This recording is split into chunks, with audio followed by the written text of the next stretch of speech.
Salutations à ce bel auditoire ici ce soir, à Sir Webster et Frère Green, et ainsi qu'à tout l'auditoire, aux membres de cette assemblée. C'est toujours un privilège pour moi de venir à la maison du Seigneur et d'être de retour ce soir dans l'une de ces églises Foursquare. Je me souviens, il y a bien des années, quand je suis venu pour la première fois à Los Angeles. J'avais entendu parler de Sœur Macpherson, mais elle avait déjà gravi les marches d'or avant que je commence à marcher dans cette voie. Et lorsque je suis allé à Los Angeles pour la première fois, je suis allé à Forest Lawn. J'avais entendu dire qu'elle est enterrée là-bas. Donc j'y suis allé et je me suis tenu près de sa tombe. J'ai courbé la tête et j'ai rendu grâce à Dieu pour une noble vie. Depuis, j'ai vu l'enseigne Foursquare dans presque tous les pays où je suis allé en tant que missionnaire. J'ai eu le privilège d'aller dans le temple, d'attendre dans son bureau où elle attendait. Avant qu'elle monte en chair, elle avait un bureau là. Et je me suis assis là, bien des soirs, quand j'allais prêcher au temple. Et je pensais aux heures qu'elle a dû passer à méditer avant de monter en chair. Le caractère sacré de l'ouverture de la parole de Dieu. Et être ici ce soir avec certains des fidèles qui essaient de garder ce message vivant. Que Dieu soit avec vous et vous bénisse. Et puis de retrouver Frère Green, un cher ami précieux, Frère et Sœur Green.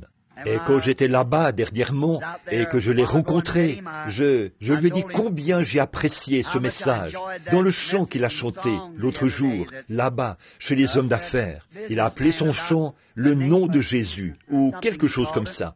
Ils ne l'ont pas encore enregistré. Je lui ai dit « Permettez-moi d'être le premier client ». C'était un si beau chant. Et j'ai pensé que lorsque j'arriverais, il le chanterait peut-être pour moi ce soir. Et ma femme et mes enfants sont au fond là-bas pour l'écouter. Et je suis sûr qu'ils l'ont apprécié eux aussi. Et sa voix n'est pas... Elle nous est très familière chez nous. J'ai beaucoup de ces enregistrements. Quand j'ai beaucoup de peine, j'entre là, j'ai un de ces tourne-disques et je fais jouer tout un tas de ces disques.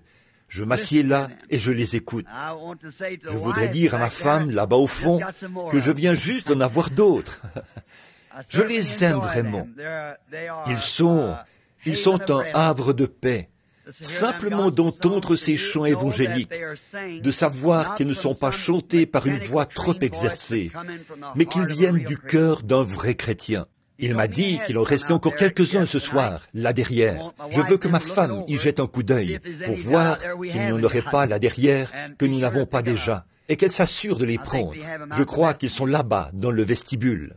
Et ils sont, vous savez, l'essentiel. Ce que je pense au sujet de chanter, j'aime ces chants, j'aime les voix exercées, mais je n'aime pas une voix trop exercée. Alors, vous ne faites que voir combien de temps vous pouvez retenir votre souffle, jusqu'à ce que votre visage devienne bleu. Vous ne dites rien de toute façon. Mais j'aime les bons vieux chants pentecôtistes, où on se laisse simplement aller et on chante. J'aime ça. Et Frère Green a ça, lui et Sœur Green.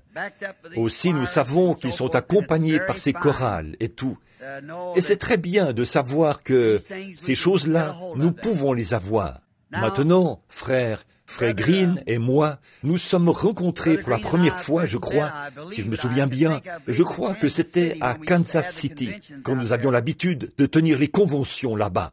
Comme j'avais l'habitude de rester, il disait, « Eh bien, ce n'est pas encore le moment d'entrer, mais j'attendais à l'extérieur, dans ma voiture, et je voulais être sûr d'entendre ces chants, quand lui et la sœur chantaient. » Alors, je lui ai dit là-bas, j'ai dit, « J'ai confiance qu'un de ces jours, quand je passerai de l'autre côté du fleuve, j'aime tellement chanter, et je ne peux tout simplement pas chanter, voilà tout. J'ai toujours voulu chanter, et je n'y arrive tout simplement pas. » Et j'avais l'habitude d'essayer de chanter un chant à l'église, une réunion à l'ancienne mode, dans un endroit à l'ancienne mode.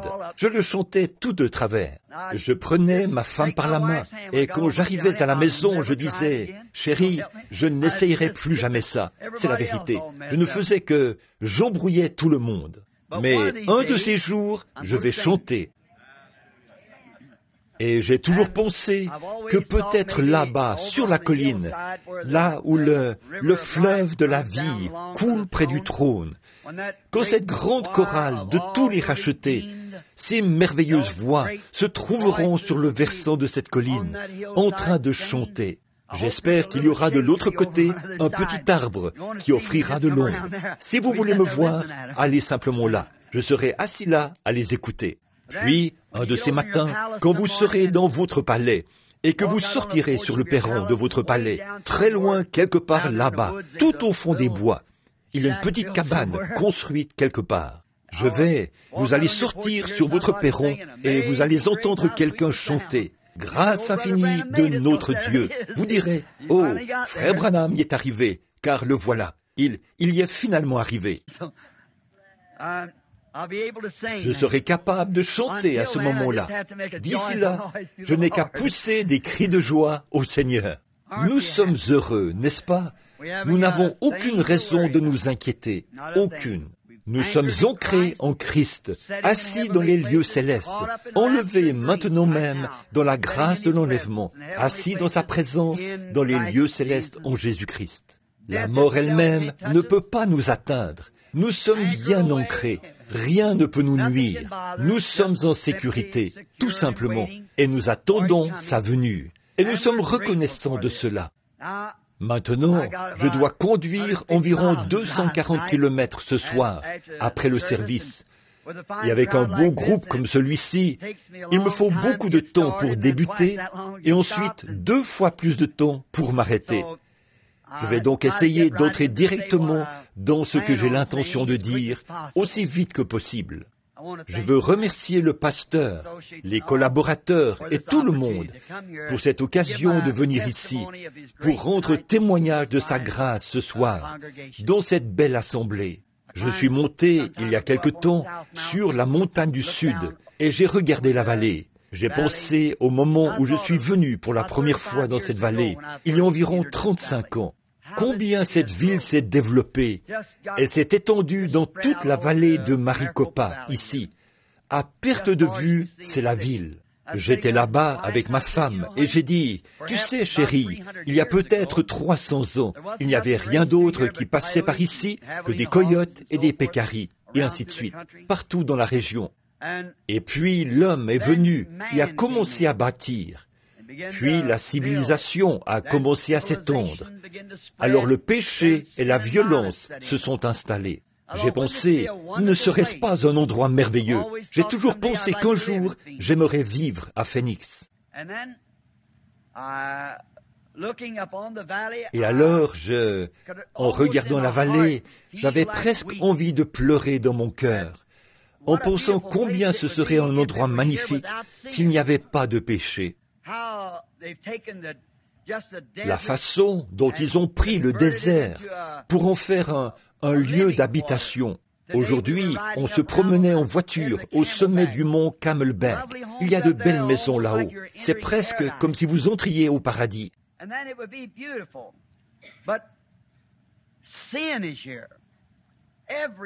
Et alors, ce serait magnifique, mais le péché est ici, partout. Des débits de whisky, de l'immoralité, tout ce qui est mal, toutes sortes de combines et de pièges de l'ennemi pour piéger des âmes humaines. Ma femme a dit, « Alors, pourquoi es-tu ici, Billy ?» J'ai dit, « Chérie, c'est sombre. Mais tu sais, il y a au milieu de toutes ces ténèbres là-bas, il y a des petits points de lumière. Ce sont ceux que Dieu a choisis. Et je suis ici pour joindre mes efforts aux leurs, joindre mon cœur aux leurs, ma voix à la leur, et crier contre les ténèbres. C'est pourquoi je suis de nouveau ici, à Phoenix. Puisse le Dieu du ciel nous aider. Et quand la soirée sera terminée, et notre petite série de réunions qui se déroule à travers la ville, d'église en église, parmi toutes les dénominations du plein évangile, et elles se termineront avec la convention des hommes d'affaires, là-bas au Ramada. J'ai confiance que nous laisserons une marque ici, ce qui signifiera que de la petite lumière qui aura été répandue, beaucoup d'âmes trouveront Christ. Beaucoup de malades qui ont la foi seront guéris. Nous commençons déjà à en voir les résultats. Et j'ai confiance ce soir que si quelqu'un venait ici ce soir, à l'abri, sous la protection de cet endroit, que quelque chose sera dit dans un chant, dans un témoignage, ou dans la lecture de la parole, ou quelque chose qui fera en sorte que vous repartirez une personne différente de celle que vous étiez quand vous êtes entrés. Aide-nous tous à le faire.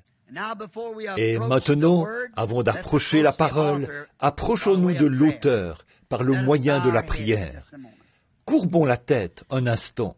Avec notre tête et notre cœur inclinés devant Dieu, y aurait-il une requête parmi les gens ce soir, quelque chose en particulier au sujet duquel vous voulez demander de l'aide au Seigneur? Levez simplement la main. Et tout au fond de votre cœur, dites, « Seigneur, tu sais ce que c'est. Merci. Que Dieu vous bénisse. » Notre Père Céleste, nous venons maintenant en ce nom entièrement suffisant, celui du Seigneur Jésus, sachant qu'il a promis ceci, si vous demandez au Père quoi que ce soit en mon nom, cela sera accordé.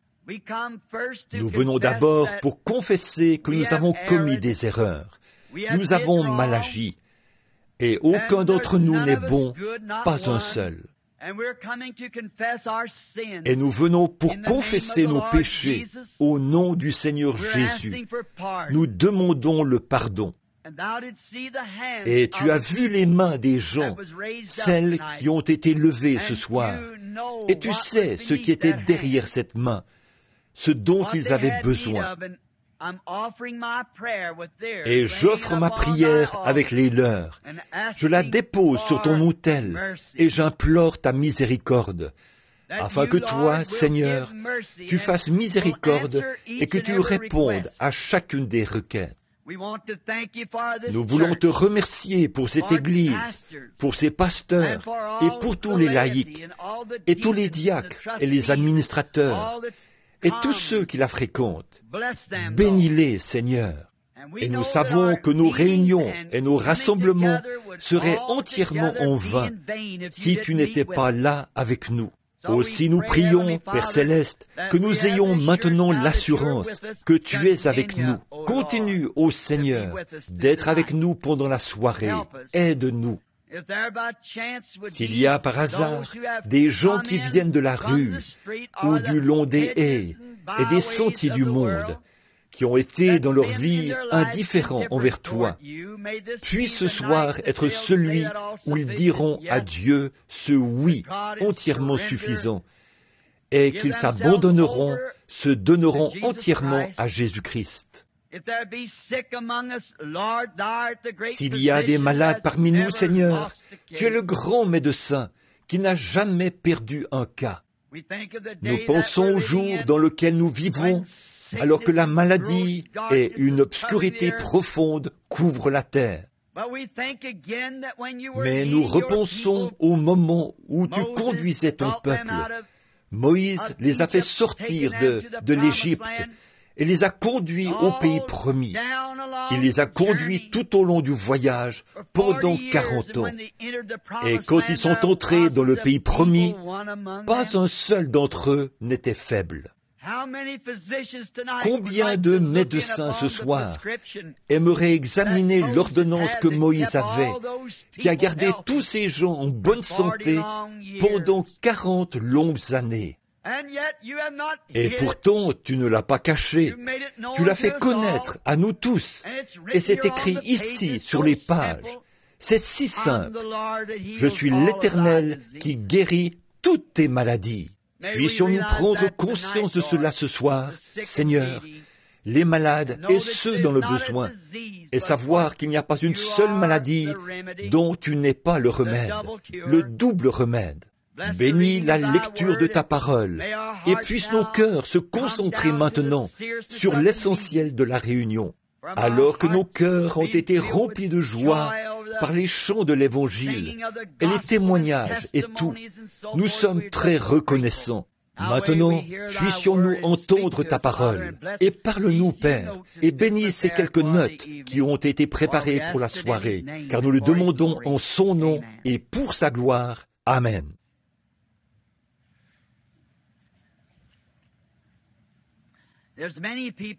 Il y a beaucoup de gens qui viennent à la réunion qui aiment toujours prendre en note ce qu'un ministre a à dire ou ce qu'il lit dans l'Écriture.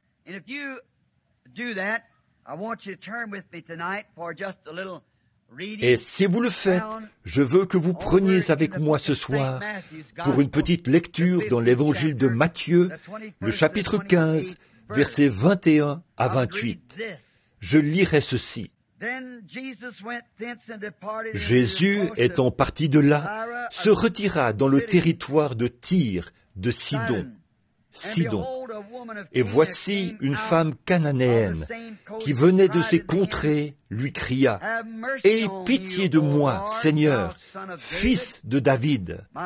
Ma fille est cruellement tourmentée par le démon. » Il ne lui répondit pas un mot.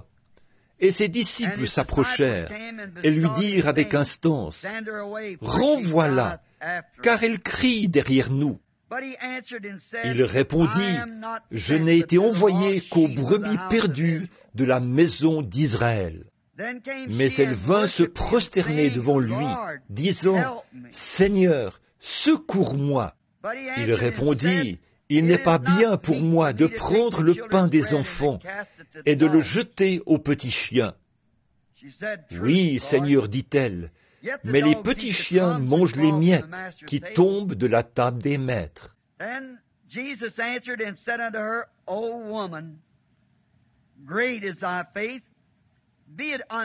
Alors Jésus lui dit, « Femme, ta foi est grande, qu'il te soit fait comme tu veux. » Et alors même, sa fille fut guérie.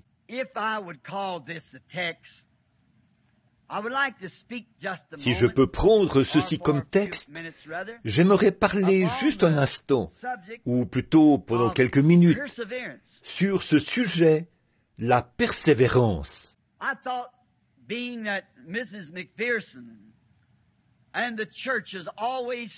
J'ai pensé, étant donné que Mme Macpherson et l'Église ont toujours si vaillamment défendu la guérison divine. Et nous ne pouvons pas prêcher le plein évangile sans prêcher la guérison divine, parce qu'elle fait partie de l'évangile. Je me souviens, quand j'étais un petit garçon, j'ai lu un article dans l'un des magazines, Life ou Look, ou l'un de ces magazines. Je n'étais qu'un jeune garçon. On se moquait de Mme Macpherson parce qu'elle prêchait la guérison divine. Et ils ont dit qu'elle employait un genre de stratagème. Ils ont dit, les femmes qui avaient des goitres, elles mettaient une épingle sous son doigt, et les femmes mettaient un ballon sous leurs vêtements. Ensuite, Mme Macpherson posait ses mains sur la femme. Elle enfonçait l'épingle dans le ballon, et cela faisait dégonfler le ballon. J'étais un pécheur, mais j'avais plus de bon sens que ça, que de penser une chose pareille. Si l'épingle avait percé le ballon, il aurait éclaté. Alors j'ai dit, il n'y a aucun doute que cette femme subit des persécutions.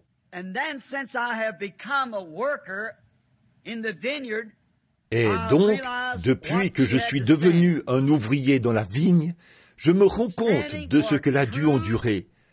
Quand vous prenez position pour la vérité, vous êtes toujours haï de l'ennemi. Le mot persévérer signifie, je pense, selon Webster, persister. Persévérer, persister dans la poursuite d'un but.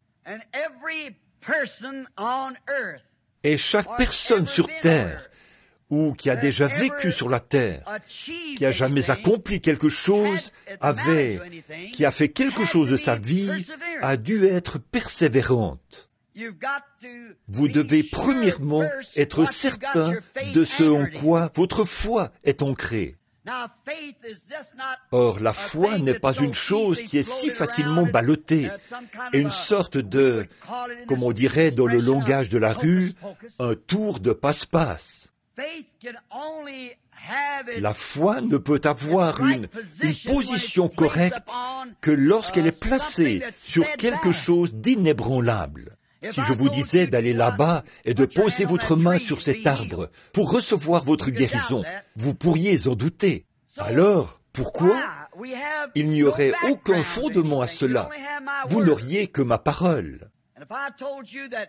Et si je vous disais que de vous laver dans une certaine eau, ici, dans la vallée, vous apporter la guérison, cela dépendrait de la confiance que vous avez en moi. Et la foi vient de ce qu'on entend. Entendre quoi? La parole de Dieu. C'est pourquoi, si ceci est la parole de Dieu, et elle l'est, ce qu'elle enseigne, nous pouvons nous reposer sur cela. Dieu ne peut pas changer. Dieu doit toujours demeurer Dieu. Sa parole doit être aussi vraie dans cet âge-ci qu'elle l'a toujours été dans n'importe quel âge. Maintenant, nous sommes limités. Nous pouvons dire quelque chose cette année et le lendemain même, il nous faudra peut-être modifier ce que nous avons dit parce que nous ne sommes pas tout à fait certains, parce que nous sommes limités. Nous ne faisons que présumer. Et présumer signifie s'aventurer sans autorité. Mais quand Dieu dit quelque chose, c'est parfait. Il n'a pas à le modifier. Abraham ne douta point par incrédulité au sujet de la promesse de Dieu, mais il fut fortifié, donnant gloire à Dieu, parce qu'il savait qu'il était capable d'accomplir, ou de garder, ou de faire ce qu'il avait promis. Alors, si jamais Dieu est appelé à entrer sur la scène pour une décision, la décision première prise par Dieu doit toujours demeurer la même. Elle ne pourra jamais changer.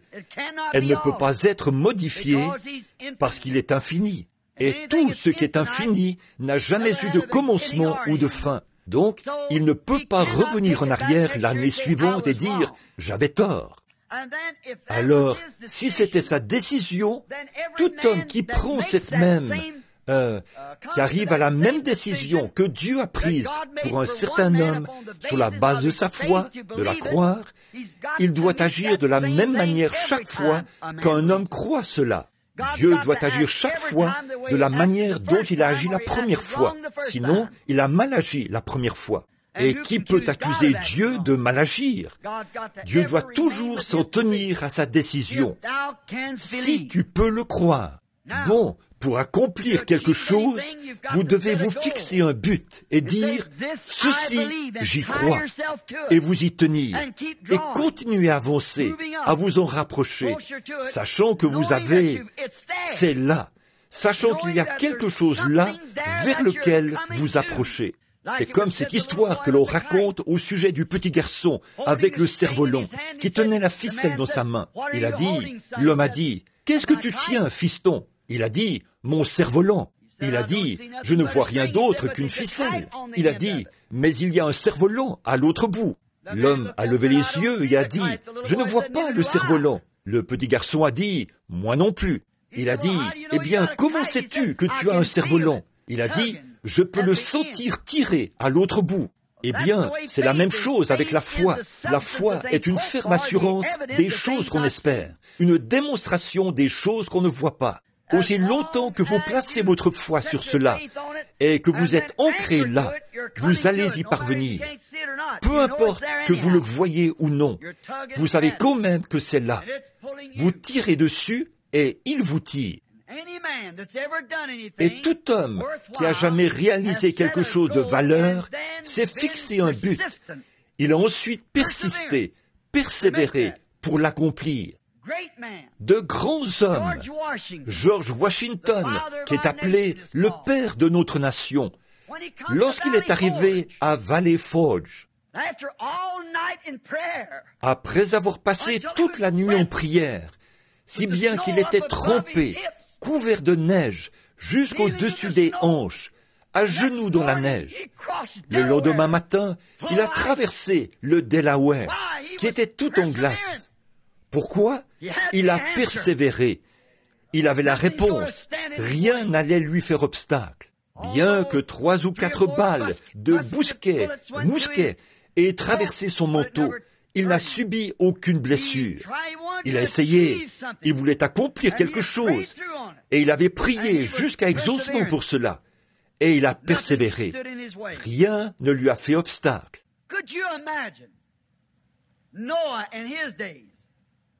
Pourriez-vous imaginer Noé à son époque? Combien Noé a persévéré? Or, il n'était qu'un fermier, et il vivait dans un jour de recherche scientifique plus avancé, peut-être, que ce que nous avons aujourd'hui. Parce qu'à cette époque-là, ils ont construit les pyramides. Et si certains d'entre vous ont eu le privilège d'aller voir la grande pyramide d'Égypte et de voir le Sphinx et tout, eh bien, c'est étonnant à voir. Comment ils ont réussi à lever ces gros blocs de pierre dans les airs, presque la hauteur d'un pâté de maison, alors qu'ils pesaient des milliers de tonnes. Aujourd'hui, nous ne pourrions pas reproduire ça. Nous ne comprenons pas. Ils avaient quelque chose. Ils avaient une teinture. Ils avaient quelque chose avec lequel ils pouvaient embaumer un corps, qui pouvait lui donner une apparence tout à fait naturelle pendant des milliers d'années. Nous n'avons pas ces arts, ces colorants et tout qu'ils avaient. C'était un grand âge scientifique. Mais un jour, alors que Noé était dans les champs, peut-être en train de s'occuper de sa récolte, Dieu lui est apparu et lui a dit, « Prépare-toi pour le salut de ta maisonnée. Construis une arche. Il va pleuvoir. » Maintenant, nous savons tous que dans le monde antédiluvien, il n'avait jamais plu. Et alors, ça ne concordait pas avec la pensée des scientifiques de cette époque-là. Son message était contraire. Sans doute que de brillants scientifiques sont venus le voir et lui ont dit, « Bon, regarde bien, monsieur Noé. Là, nous avons des instruments avec lesquels nous pouvons atteindre la Lune et nous pouvons faire toutes ces recherches scientifiques. Et il n'y a pas d'eau là-haut. Comment de l'eau pourrait-elle descendre de là-haut alors qu'il n'y a pas d'eau là-haut qui peut descendre? Tu es insensé. Tu fais quelque chose alors qu'il n'y a rien de vrai là-dedans. Il n'y a pas d'eau là-haut. » Mais Noé pouvait dire, « Dieu a dit qu'il pleuvrait. » Et ça règle la question. Dieu l'a dit. Pendant 120 ans, il a persisté malgré le monde scientifique de son époque. Il proclamait toujours que son message était vrai, parce qu'il venait de Dieu. Il avait un but à atteindre. Il avait un message sur lequel il devait veiller. Il a persisté dans cette tâche. Peu importe ce que le reste du monde disait, Noé l'avait entendu de la part de Dieu. C'est tout ce qui comptait pour lui. Il avait entendu la voix. Il était sûr que c'était Dieu. Et il préparait quelque chose qui semblait très ridicule aux yeux du monde. Malgré tout, Noé savait que Dieu tiendrait sa parole. Cela ne devrait-il pas être une leçon pour nous aujourd'hui, en cette heure? Comme Jésus l'a dit, ce qui arriva du temps de Noé arrivera de même à la venue du Fils de l'homme. Un message qui est ridicule aux yeux du monde. Ils ne le comprennent pas. Pourtant, ceux qui sont entrés en contact avec le Saint-Esprit savent qu'il va revenir. Je peux voir les gens qui avaient pitié du pauvre vieux Noé, parce qu'il se privait de beaucoup de plaisirs, des choses du monde et des choses qui se passaient. Mais Noé, toujours persistant, a tenu ferme. Un jour, Dieu a dit à Noé, « Très bien, tu as fait ce que tu devais faire. Maintenant, entre dans l'arche, toi et ta maisonnée. » Et on a remarqué que les oiseaux ont commencé à y entrer en volant, et les animaux ont commencé à entrer, 2 par 2. Noé et sa famille sont entrés. Et il y a toujours des croyants frontaliers. C'est comme ça que je les appelle. Des gens qui vont venir à l'église. Ils vont apprécier un message qui vient peut-être de la chorale, ou des chanteurs, du ministre, ou un témoignage. Ils vont apprécier cela. Mais pour ce qui est d'entrer et d'en faire partie, ils ne veulent simplement pas le faire. Ils aiment bien écouter, mais ils ne veulent pas en faire partie. Ils ne veulent pas être identifiés à eux. Ils veulent rester à l'écart. Cela a toujours été ainsi, et il y en avait sans doute à cette époque-là. Puis, quand la porte de l'arche a été fermée, beaucoup de ces gens ont dit, « Eh bien, allons-y et tenons-nous près de là, au cas où cela arrive, et que le vieil homme avait raison. » Nous avons tous pensé que le vieil homme n'avait pas toute sa tête. Mais j'aimais bien l'écouter prêcher pendant qu'il se tenait là, à la porte. Maintenant, nous savons que quelque chose a fermé cette porte. Or, c'est un brave homme, et si jamais cela se produisait, que de l'eau descend de là-haut, eh bien, il nous laisserait entrer. Vous voyez, vous ne voulez pas avoir confiance. Il ne faut pas épuiser la bonté de Dieu. Il faut être certain d'entrer pendant qu'on en a l'occasion. Et voilà le premier jour. Regardez comment Dieu met son peuple à l'épreuve, parfois. J'imagine que le premier jour, Noé a dit à sa famille, « Très bien, maintenant nous allons monter à l'étage. Bon, demain matin, les cieux seront sombres.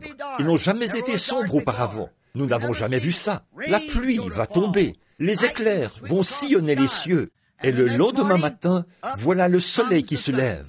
Aucun signe. Toute la journée, Noé et sa famille ont observé. Eh bien, les choses se sont déroulées exactement comme avant. J'imagine que les croyants frontaliers ont dit « Ah, le vieil homme avait tort !» Ils sont retournés en ville. Ils mangeaient, buvaient et se réjouissaient. J'imagine sa famille. Combien cet homme a dû être sous tension. Mais il n'a pas abandonné. Il n'a pas commencé à frapper sur la porte en disant « Vous, à l'extérieur, forcez la porte. J'avais tort. » Pourquoi ? Il savait qu'il avait la vérité et il s'y est tenu. S'il n'a pas plu aujourd'hui, il va pleuvoir demain. C'est ça. Très bien. Puis voilà le deuxième jour. Et nous remarquons que le soleil s'est levé. Il a suivi son cours, tout comme il le fait chaque jour. Aucun signe de pluie. Malgré tout, il a persisté. Pendant 7 jours, Noé était assis là. Il disait, « S'il ne pleut pas aujourd'hui, il va pleuvoir demain. » Voyez, il était ancré.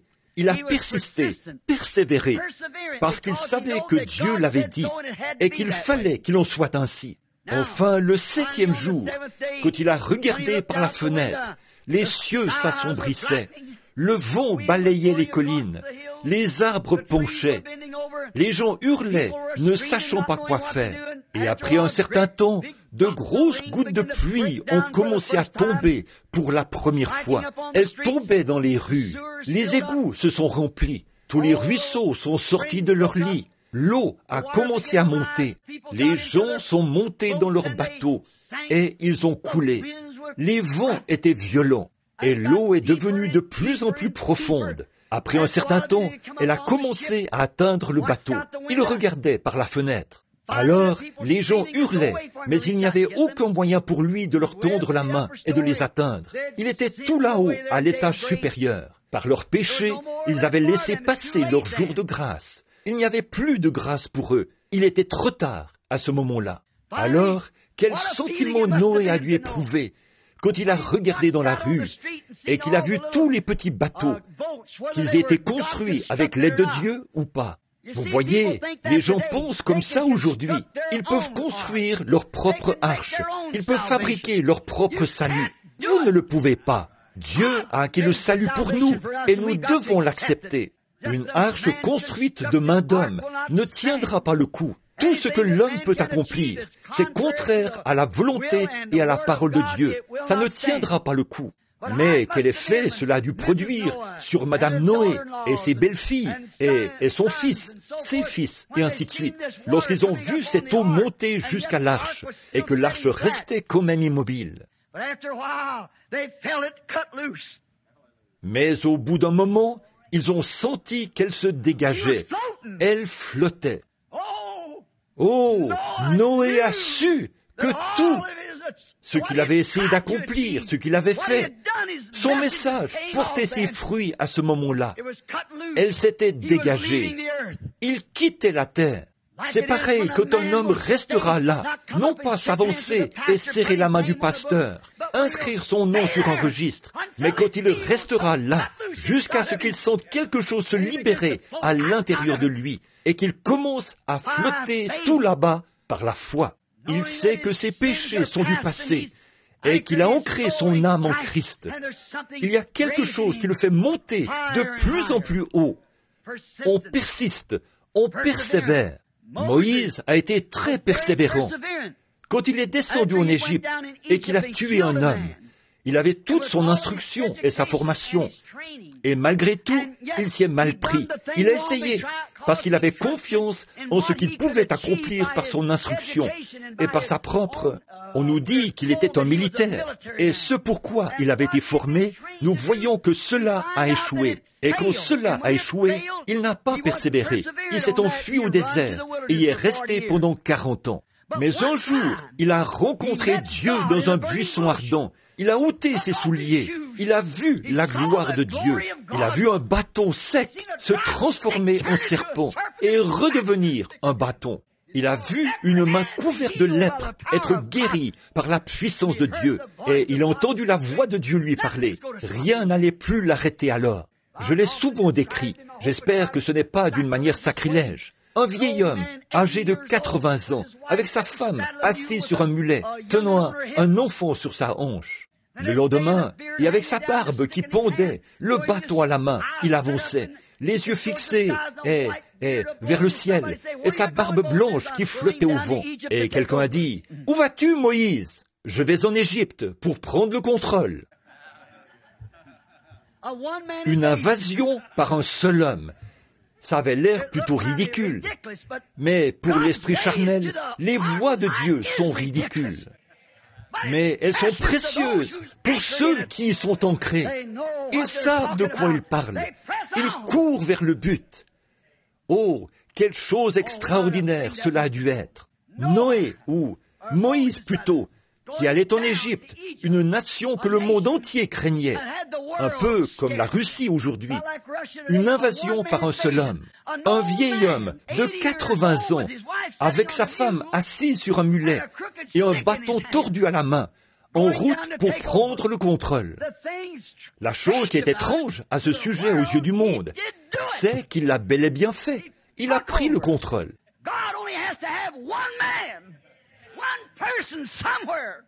Dieu n'a besoin que d'un seul homme, d'une seule personne, quelque part, qui soit attaché à lui, quelqu'un qui sait où il se tient et qui persévère. Alors les persécutions, les différends ne le dérangent pas du tout. Il y allait pour prendre le contrôle et il l'a fait. Cela a semblé très ridicule, alors qu'un homme qui mesurait environ 4 mètres ou plus s'est présenté là. Je crois que ses doigts mesuraient 35 cm.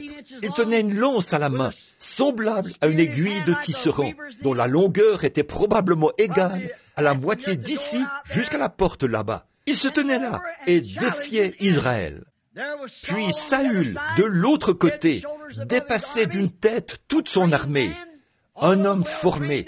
Ils étaient tous bien formés, mais dupés. C'est vrai. Et le diable voulait leur faire une proposition. C'est comme ça que fait le diable, quand il pense qu'il a l'avantage.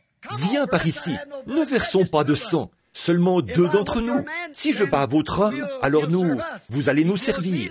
S'il me tue, alors il n'y en aura qu'un seul d'entre nous qui mourra, au lieu de nos armées. Quelle proposition il peut faire? Tout le monde était mort de peur. Et ça semblait ridicule de voir un petit garçon aux épaules arrondies s'avancer là-bas, enveloppé d'une petite peau de mouton, une fronde attachée à la ceinture, avec quelques gâteaux de raisin dans la main pour aller voir ses frères. Et ce démon s'est vanté une fois devant un homme de Dieu, et ce dernier l'a forcé à dévoiler son jeu. Pourquoi? Il savait qui était Dieu. Il a dit, vous n'allez pas me dire que les armées du Dieu vivant vont laisser ce Philistin incirconcis défier les armées du Dieu vivant. Moi, j'irai le combattre. Oh là là! Pourquoi? Il a persisté. Ses frères lui ont dit, « Ah, nous savons que tu n'es qu'un polisson. Retourne à la maison, là-bas, t'occuper des brebis que papa t'a dit de garder. Tu es venu ici juste pour voir la bataille. » Vous ne pouvez pas être plus éloquent qu'un homme de Dieu quand quelque chose lui est effectivement arrivé.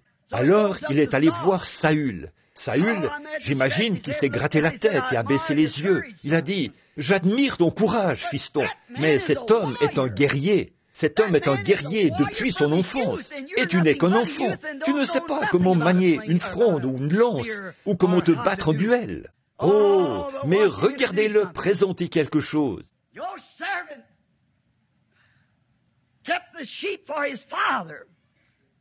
Ton serviteur gardait les moutons pour son père.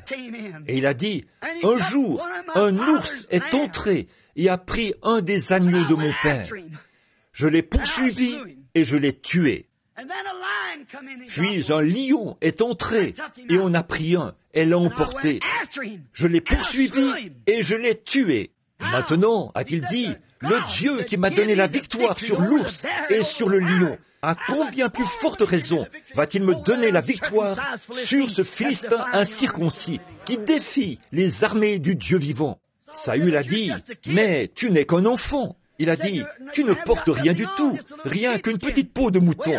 Attends, je vais te mettre mon armure. Alors, il l'a pris et lui a mis son armure.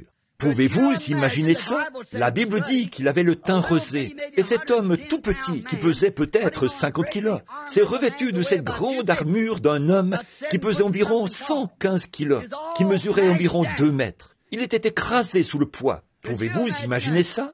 David a regardé autour de lui. Les épaulettes dépassaient d'à peu près ça. Et ça ressemblait à une jupe sur lui. Son plastron qui pendait comme ça. Il a constaté que le vêtement ecclésiastique n'allait pas à un homme de Dieu. Oui. Il a dit, débarrassez-moi de ça. Je ne sais rien de ces choses-là. Mais laissez-moi y aller avec ce que je sais être bien. Voilà, il y est allé avec la puissance de l'esprit.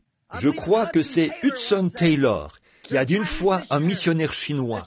Ce jeune chinois a dit, « Monsieur Taylor, j'ai senti mon appel en Christ. » Il a dit, « Devrais-je maintenant aller étudier pour obtenir ma licence en lettres, puis mon doctorat en philosophie, et tout ce qu'il me faut obtenir, mon doctorat ?» Monsieur Taylor a dit, « Vas-y maintenant, fiston, vas-y maintenant. N'attends pas que ce moment arrive. Tu gaspillerais une grande partie de ta vie. » Je pense que c'est juste. Je suis d'accord avec Monsieur Taylor. Allez-y maintenant. Là, je n'essaie pas de soutenir mon ignorance en essayant de dire que nous n'avons pas besoin d'instruction. Cela a peut-être sa place, mais l'instruction sans salut n'a pas d'encre. Il n'y a que des voiles et pas d'encre. Allez-y quand la chandelle est allumée. N'attendez pas qu'elle soit à moitié consumée. Allez-y quand vous l'allumez. Si la seule chose que vous sachiez, c'est comment elle a été allumée, dites aux autres comment elle a été allumée. Et peut-être que la leur s'allumera aussi. Voyez? Alors, dès que la chandelle est allumée, allez dire à tout le monde comment votre chandelle a été allumée. Et peut-être qu'ils allumeront leur chandelle sur la vôtre. Voyez? Remarquez, certainement, David a persisté parce qu'il savait. Samson s'est retrouvé un jour dans un champ, entouré de 1000 Philistins. Et il a regardé tout autour de... Il n'était pas un homme formé, qui savait comment se battre en duel. Mais quand il a tourné la tête, il a senti cette alliance. Ses tresses ont touché ses épaules. C'est tout ce qu'il avait besoin de sentir. Il a pris la première chose qui lui est tombée sous la main. C'était une mâchoire de mulet. Et il a abattu 1000 Philistins. Pourquoi? Il a persisté parce qu'il savait que Dieu avait fait une alliance avec lui de ces 7 tresses. Tant qu'elles pendaient à leur place, rien n'allait le déranger. Oh, frères, sœurs, combien l'Église du Dieu vivant devrait persister fermement ce soir. Aussi longtemps que nous pouvons sentir l'alliance du Saint-Esprit, le sang de Jésus-Christ qui nous purifie de tout péché, nous ne devrions jamais laisser rien nous faire obstacle. Persister, certainement. Jean, le grand prophète, dont on avait annoncé la venue, quand il était dans le désert, Dieu lui avait dit, ils attendaient un Messie, bien sûr. Il y avait 400 ans qu'il n'avait pas eu un prophète. Mais Dieu lui avait dit dans le désert, il a dit, là, ils vont essayer de te dire que docteur Untel, c'est l'homme qui devrait être le Messie, si tu dois l'annoncer. Eh bien, c'est la meilleure personne de notre assemblée. Et ils diront, eh bien, le petit-fils du souverain sacrificateur, ici, il est celui qui devrait avoir ce titre, et ainsi de suite. Mais écoute, Jean, c'est un travail sérieux. Tu dois être sûr. Alors, je vais te donner un signe. Celui sur qui tu verras l'Esprit descendre et demeurer, ce sera lui qui baptisera du Saint-Esprit et de feu. Jean s'est tenu là. Il parcourait des yeux les assemblées alors qu'elles venaient. Et tout le monde venait d'ici, de là et d'ailleurs. Mais il n'arrivait pas à le voir. Un jour, alors qu'il se tenait là, en train de discuter avec le sacrificateur, qui disait, « Tu ne vas pas me dire qu'il viendra un temps où le sacrifice perpétuel sera enlevé. » Il a dit, « Il viendra un homme. » Puis il a regardé. Le voilà. Il a dit, « Voici l'agneau de Dieu qui ôte le péché du monde. » Il le savait, parce que Dieu lui avait dit, « Celui sur qui tu verras descendre l'Esprit. » Il le savait, il a persisté. Revenons à cette petite femme. Il y a tellement de choses que nous pourrions dire au sujet de différentes personnes qui ont persévéré, persisté, qui ont tenu bon pour y parvenir. J'ai un petit slogan que je dis pas mal souvent. Il serait peut-être bon pour vous de le noter. Un gagnant ne lâche jamais, et un lâcheur ne gagne jamais. Réfléchissez à ça. Un gagnant ne lâche jamais, et un lâcheur ne peut jamais gagner. Vous devez tenir ferme, et avant même de commencer, soyez absolument certain que vous êtes dans le vrai. Puis persistez, ne laissez rien vous ébranler, continuez. J'ai eu pas mal d'expériences de ce genre, et vous le savez. Je sais une chose, quand vous êtes absolument certain que vous êtes dans la volonté de Dieu, quand vous êtes absolument certain que vous êtes centré sur le calvaire, rien ne va vous ébranler. Vous y êtes. Cette petite femme, elle était grecque, une syrophénicienne, et elle avait entendu parler de la renommée de Jésus. Or, comment la foi vient-elle? De ce qu'on entend, la parole. Elle avait entendu parler de lui. Et vous savez, peut-être y a-t-il eu beaucoup de choses pour lui faire obstacle. Parce qu'elle était grecque. La foi vient de ce qu'on entend. Nous savons ça. Et il y avait beaucoup de choses pour lui faire obstacle. Mais la foi trouve une source que personne d'autre ne connaît. La foi trouve cette source que personne ne peut expliquer. C'est quelque chose que vous savez. Les autres ne peuvent pas le voir, mais la foi le voit. La foi voit cela, là où l'œil naturel ne le voit pas, mais l'œil intérieur voit cette chose. Or, elle avait besoin de Jésus. La première chose que vous devez faire, si vous voulez trouver Christ, c'est de savoir que vous avez besoin de lui. Quand vous pensez que vous n'avez pas besoin de lui, alors vous ne le trouverez jamais, parce que vous ne le chercherez pas de tout votre cœur. Avez-vous remarqué ce passage de l'Écriture où il est dit « Cherchez et vous trouverez, frappez et l'on vous ouvrira ». En fait, ça ne veut pas dire de simplement frapper comme ceci et l'on vous ouvrira. Ce n'est pas simplement dire « Eh bien, je suis sorti, Seigneur, me voici, me veux-tu » Non, ce n'est pas ça. Celui qui cherche, celui qui frappe, on continue. Ça doit concorder avec le reste des Écritures. Comme le juge inique et la veuve, elle frappait continuellement à sa porte. Elle a persisté. S'il la renvoyait aujourd'hui, demain, il l'avait de nouveau sur les bras. C'est de cette manière que vous voulez agir envers Dieu. Soyez constamment devant lui, chaque matin, chaque nuit, chaque jour, tout le temps, constamment. Continuez simplement à chercher, continuez à demander, continuez à frapper. Ne frappez pas juste pendant un petit moment, et ensuite vous fatiguez, et vous en allez. Restez simplement là. Seigneur, je suis ici, et pas question que je parte. Tu m'as sur les bras maintenant. Je ne bougerai pas d'ici. Est-ce que tu es fatigué de m'entendre? Moi, je passe des moments merveilleux à frapper, parce que je sais que tu viens. Amen. C'est là qu'il va se passer quelque chose. Il doit vous enlever de sur ses bras. Vous voyez, donc il vient pour vous répondre. Bon, la foi trouve cela.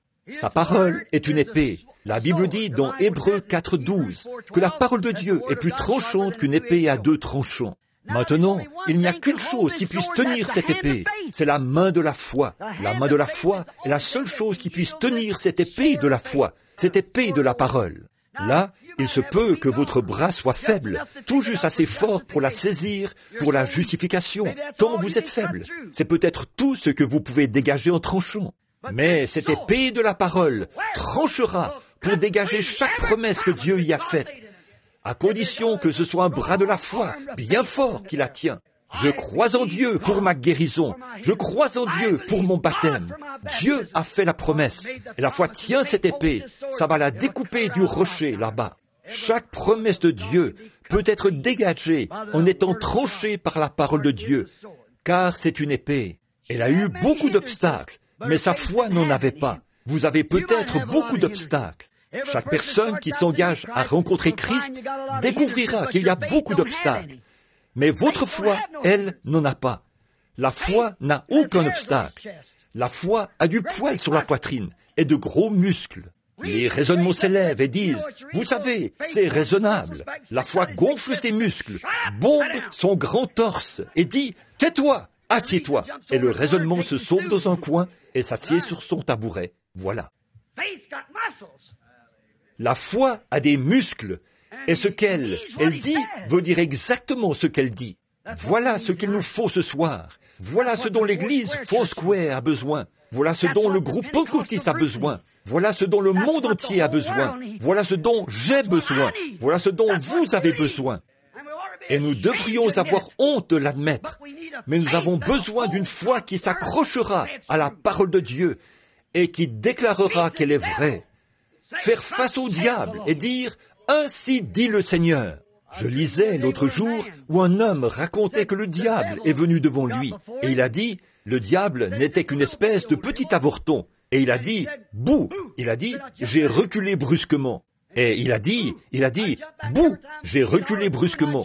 Chaque fois qu'il criait, bouh! Et que je reculais brusquement, lui, il grandissait. Et moi, je rapetissais. Et il a dit, il répétait constamment, bouh! Il a dit, je rapetissais chaque fois que je reculais brusquement. Et lui, il grandissait. Il a dit, je savais qu'éventuellement, j'allais devoir le combattre. Il a dit, j'ai regardé autour de moi. Je me suis dit, quoi? J'ai trouvé la parole de Dieu.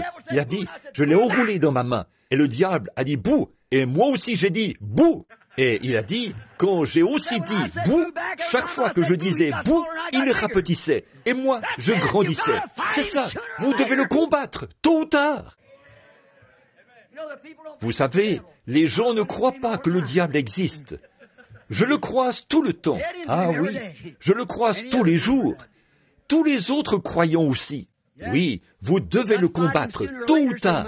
Alors, aussi bien commencer tout de suite. Il n'y a qu'une chose dont il a peur. C'est ce sang et cette parole. La foi la tient fermement. Elle est forte et elle continue à avancer.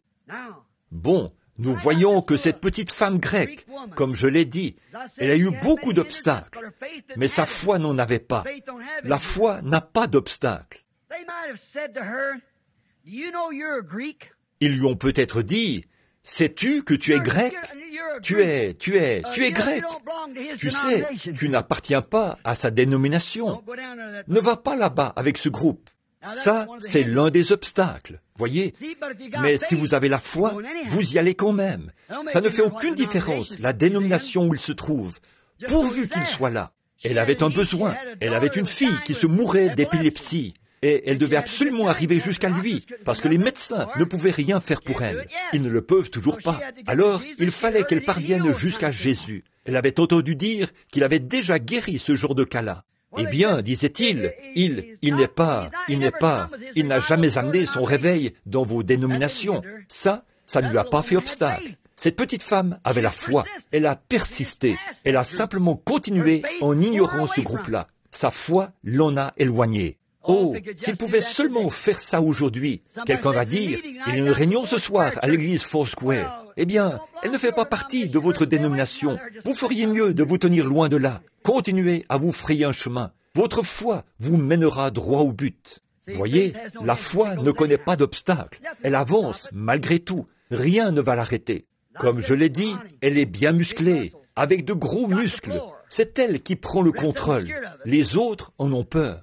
Oui, monsieur, ils vont fuir devant elle, comme devant la variole. Ils s'en éloignent complètement. Il ne veut rien avoir à faire avec cela. Quand la grande foi s'élève, elle dit « Je sais en qui je crois. Je suis persuadé. » C'est ça. Il se peut qu'un autre groupe soit venu et ait dit « Les jours des miracles sont passés. Une telle chose, ça n'existe pas. C'est une bande d'exaltés là-bas, ces Juifs. Nous sommes Grecs, nous sommes intelligents, nous sommes un groupe de personnes intelligentes.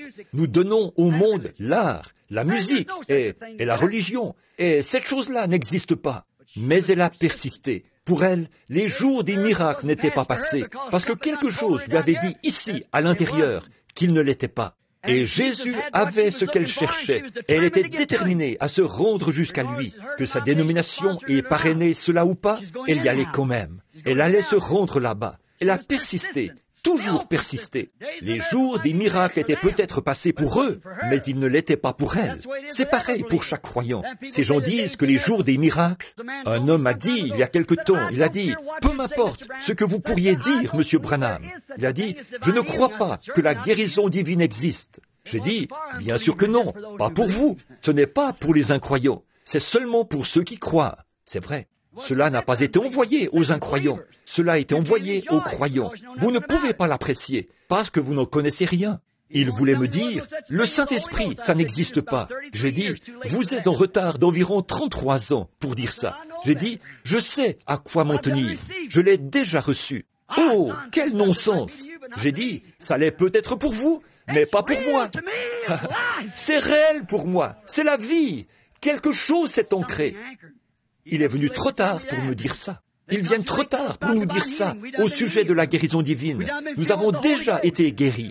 Nous avons déjà été remplis du Saint-Esprit. Nous avons déjà reçu la grâce pour l'enlèvement. Amen. C'est trop tard pour toutes ces choses. Il ferait aussi bien de se taire. Nous l'avons déjà reçu. Notre foi peut dire, assieds-toi, je sais de quoi je parle. Eh bien, les docteurs, peu m'importe ce que dit le docteur un tel, la Bible dit, et j'ai foi dans ce livre que je tiens dans ma main, et ma foi la tient là. Jésus vient. Je crois que j'ai reçu le Saint-Esprit, parce que je le vois qui vit dans ma vie. Amen. C'est selon la parole. Rien, une révélation manifestée, une confirmation parfaite que la Bible est vraie, et que Jésus-Christ est le même hier, aujourd'hui et éternellement. Laissez-les s'en moquer. Ils peuvent s'en moquer tant qu'ils veulent. Nous persisterons simplement tout autant qu'ils l'ont fait.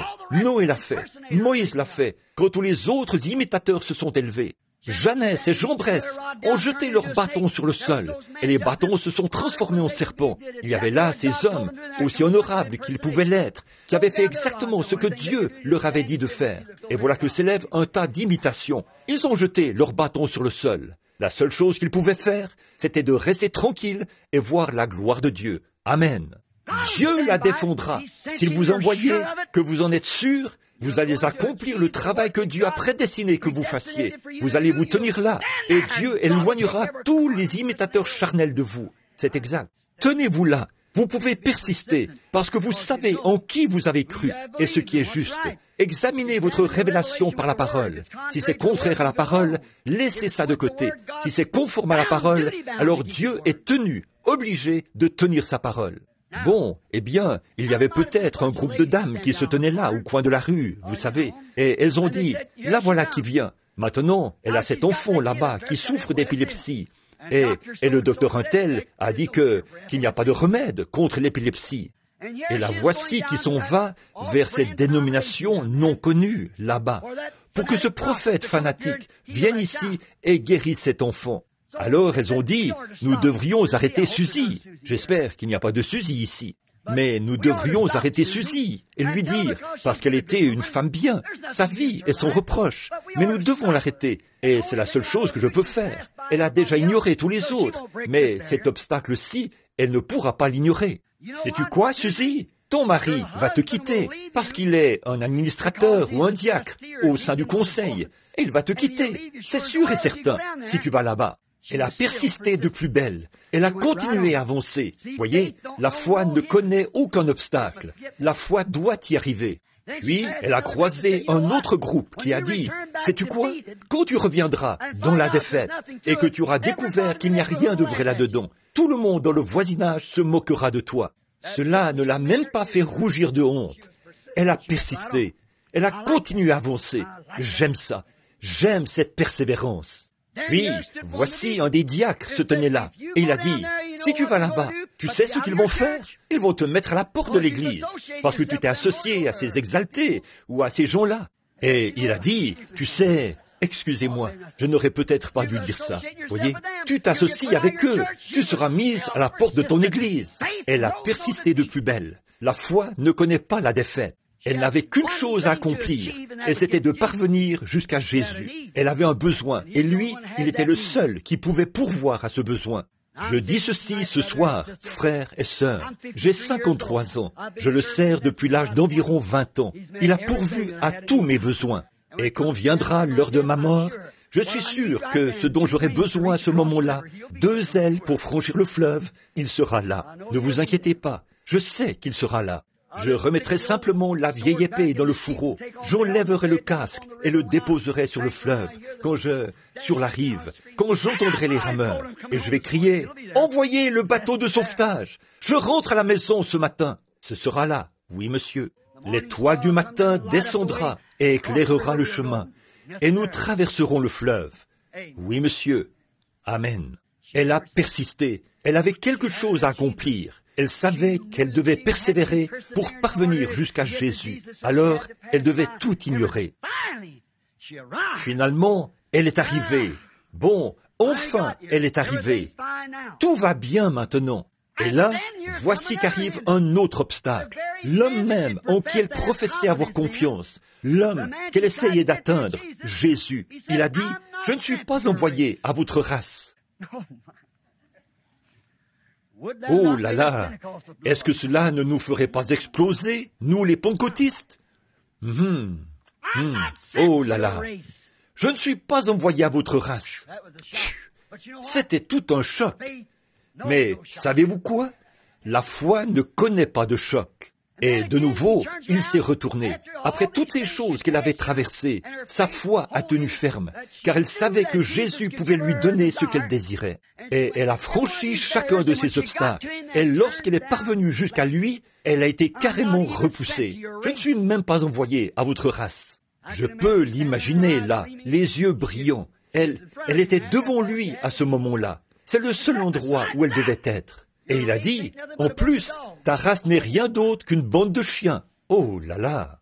Et s'il vous avait dit cela à vous, vous auriez dit, je vais reprendre mes papiers de ces Foursquare et je vais aller ailleurs. Je ne retournerai plus jamais là-bas. Je vais reprendre mes papiers d'un tel. Oh oui, oui monsieur. Mais elle a continué à tenir bon. Oh, voyez, la foi ne connaît pas la défaite. Rien ne va l'arrêter.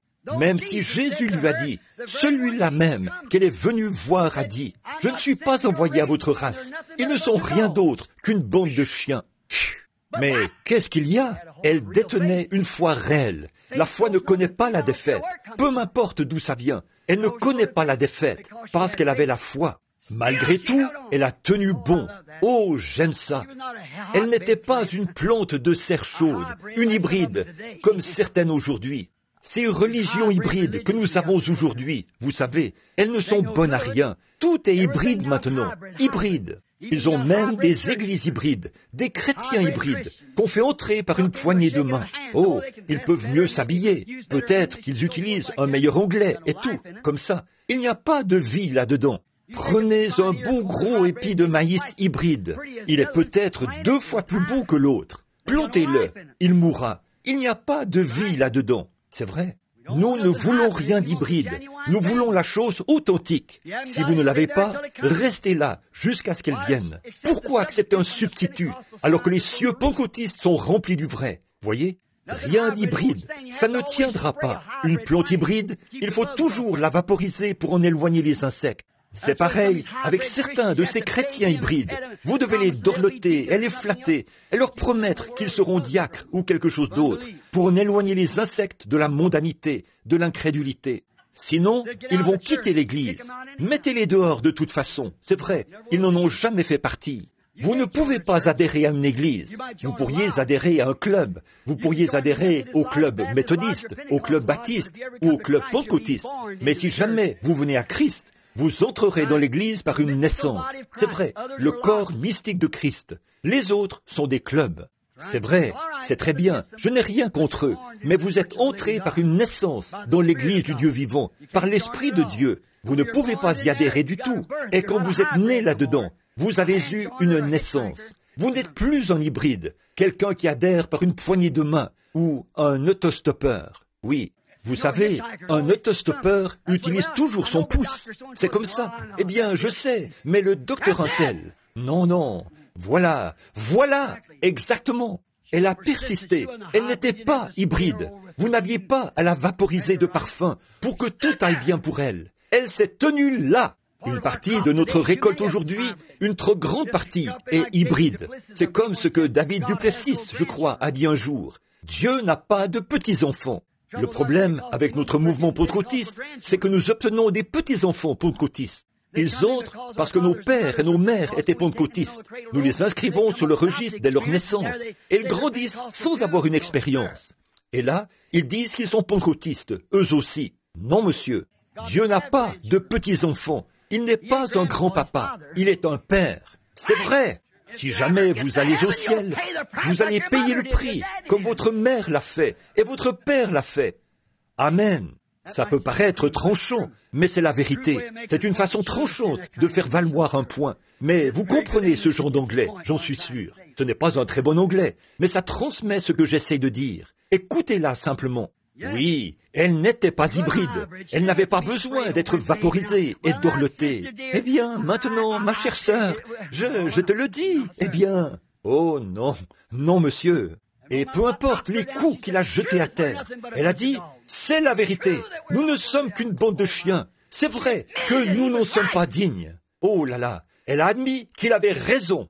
Je m'apprête à vous donner une grosse bouchée à avaler. Préparez-vous. Chaque fois, la foi authentique admettra que la parole est vraie. Et chaque fois que quelque chose dit que les jours des miracles sont passés, ou quelque chose de contraire à la Bible, ce n'est pas la foi authentique. La foi va toujours admettre la vérité. Vous devez vous en tenir à la parole. Peu importe ce qui est dit ailleurs, ce que n'importe qui peut en dire, c'est la parole qui a raison.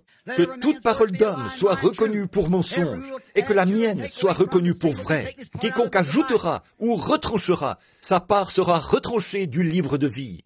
Dieu va juger le monde par une église? Laquelle? Catholique? 660 et quelques dénominations différentes. Comment est-ce qu'il va faire ça? Dieu va juger le monde par Jésus-Christ. Et Christ, au commencement, était la parole. Et la parole était avec Dieu. Et la parole était Dieu. Et la parole a été faite chair. Et elle a habité parmi nous. Dieu et la parole, c'est la même chose. Ceci, c'est Dieu sur papier. Vous avez reçu le Saint-Esprit. Plantez cette semence là-dedans. Cela l'amène à la vie. Produit cette vie. La manifeste et la confirme. Jésus a dit dans Jean 12, « Celui qui croit en moi », Jean 14, 12 plutôt, « Les œuvres que je fais, il les fera aussi. » Alors elle reconnaît toujours la vérité. Oh là là. Mais vous savez, elle a dit, « C'est vrai, nous ne sommes rien d'autre qu'une bande de chiens. Et nous ne sommes pas. Tu n'as vraiment pas été envoyé vers nous. Mais Seigneur, je ne cherche pas à avoir tout le pain des enfants. Je ne cherche seulement que des miettes. » Oh là là. Maintenant, avez-vous remarqué? Les gens, ils veulent obtenir ceci, être guéris et recevoir le Saint-Esprit de la façon dont ils pensent qu'ils devraient le recevoir. Bon, je vais y aller, frère. Si vous m'emmenez là, dans une pièce où personne ne me verra, et que vous m'imposez les mains et me bénissez, et que vous faites entrer le Saint-Esprit en moi, je l'accepterai. Oh non. Naaman voulait accepter sa guérison comme ça, une fois. Mais Élie lui avait dit d'aller là-bas, dans le vieux Jourdain boueux, et de s'y plonger 7 fois. Je peux le voir descendre de son char. Oh, un grand homme, se pincer le nez. Le voilà qui arrive dans l'eau, sur la pointe des pieds, comme un chat dans la mélasse. Vous savez, il arrive comme ceci, vous savez, il avance comme ça, et il entre dans l'eau. Il a dit, « Oh, je déteste faire ça !» en s'accroupissant maladroitement. Certaines personnes viennent à l'autel comme si c'était dégoûtant pour elles de le faire. Oui, « Oh, je ne veux pas faire ça !» Alors, il s'est plongé une fois, puis, j'ai encore la lèpre. Le prophète a dit 7 fois. C'est vrai, jusqu'à ce qu'il obéisse à la parole, entièrement, jusqu'à ce que vous y obéissiez, entièrement. Il y avait un brave homme qui se tenait là, sur la rive, qui a dit, le prophète a dit 7 fois, Père. Tu vois, continue à t'y plonger. C'est ça. Si vous ne le recevez pas le premier soir, vous n'avez qu'à vous y plonger de nouveau le lendemain soir. Continuez jusqu'à ce que vous le receviez. Or, souvenez-vous, cette petite femme était comme Rahab, la prostituée. Elle n'avait jamais vu de miracle. Elle avait seulement entendu parler d'un miracle. Que va-t-elle nous faire au jour du jugement?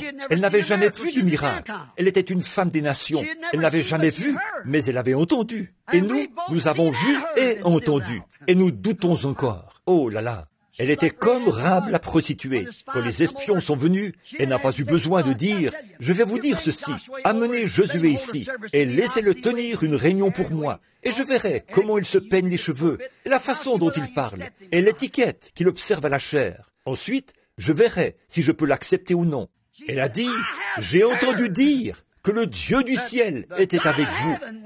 Et la seule chose que je demande, c'est d'être épargné. » Voilà. Cette petite femme a vraiment persisté. Elle a tenu ferme. Épargnez-moi. Je ferai tout ce que vous voulez que je fasse. Oh, voilà. C'est ça. Cette petite femme a persisté. Peu importe les difficultés. Oh, elle s'est approchée du don de Dieu comme il faut.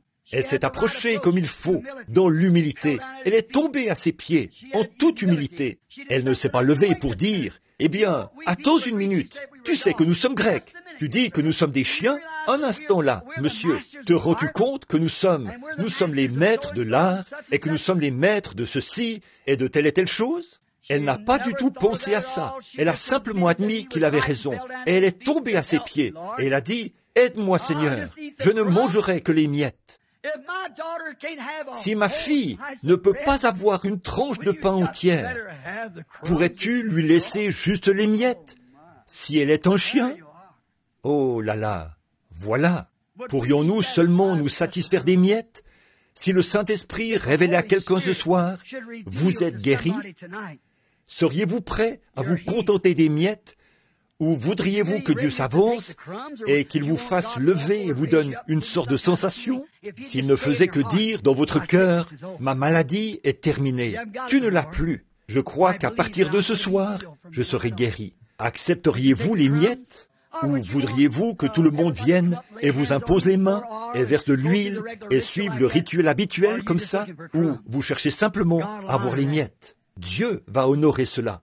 Vous savez, beaucoup de disciples l'avaient vu après sa résurrection. Thomas dit, « Non, non, non, je ne le croirai pas. Je dois mettre mes mains dans les marques de ses clous, dans ses mains et dans son côté. Alors, j'y croirai. » Il a dit, « Viens ici, Thomas. » Il a dit, « Touche-moi. » Et il l'a fait. Il a dit, « Mon Seigneur est mon Dieu. » Il a dit, « Thomas, parce que tu as vu et touché et tout, tu crois.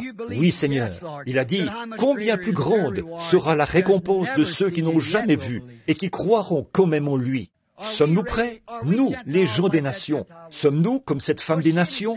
N'était-elle pas un exemple pour nous tous? Donne-moi seulement les miettes, Seigneur. Je voudrais seulement entendre un homme dire, « Je n'ai jamais lu la parole. Mais dis-moi que tu guéris les malades.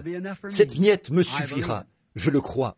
Je voudrais entendre quelqu'un dire, et qu'il le lise dans la parole, que le Saint-Esprit, Pierre a dit, le jour de la Pentecôte, repentez-vous, chacun de vous, soyez baptisés au nom de Jésus-Christ, pour le pardon de vos péchés, et vous recevrez le don du Saint-Esprit. Car la promesse est pour vous, pour vos enfants, et pour ceux qui sont au loin, en aussi grand nombre que le Seigneur notre Dieu les appellera. Seigneur, je sens que ça, c'est vrai. C'est une miette. Allez, venez. C'est tout ce que vous avez à faire. Venez. Sommes-nous prêts à accepter les miettes? Sommes-nous prêts à nous humilier? Elle l'était. Elle était prête à s'humilier. La foi admet toujours que la parole a raison. La foi est toujours humble. La foi s'humilie. Là, elle ne cherchait qu'à avoir les miettes. Regardez bien ce que Jésus a dit. À cause de cette parole, je suis prête à accepter les miettes, Seigneur. À cause de cette parole, ton enfant est guéri. Tu as reçu ta réponse parce que tu crois cela. La foi admet que la parole de Dieu a raison. La foi admet toutes ces choses. Marthe, Marie, d'un bout à l'autre de la Bible, nous pourrions en nommer beaucoup. La femme sunamite, il y a beaucoup de choses et beaucoup de cas que nous pourrions citer. Nous n'avons pas le temps. J'ai environ 5 pages ici à ce sujet, des notes sur des personnages là, qui se sont approchés pour recevoir des miettes. Mais laissons cela de côté un instant. Je sens que le Saint-Esprit est tout près. Je ne pense pas que ce soit nécessaire. Laissez-moi juste vous faire part d'une petite expérience. Les hommes d'affaires ont écrit le petit texte là, le petit article, il n'y a pas longtemps, dans leur magazine. Et souvenez-vous que lorsque vous faites imprimer quelque chose, vous avez intérêt à avoir des preuves à l'appui. Nous l'avons, une déclaration écrite du médecin.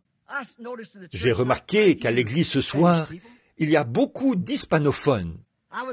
J'étais à Mexico et nous avions de glorieuses réunions.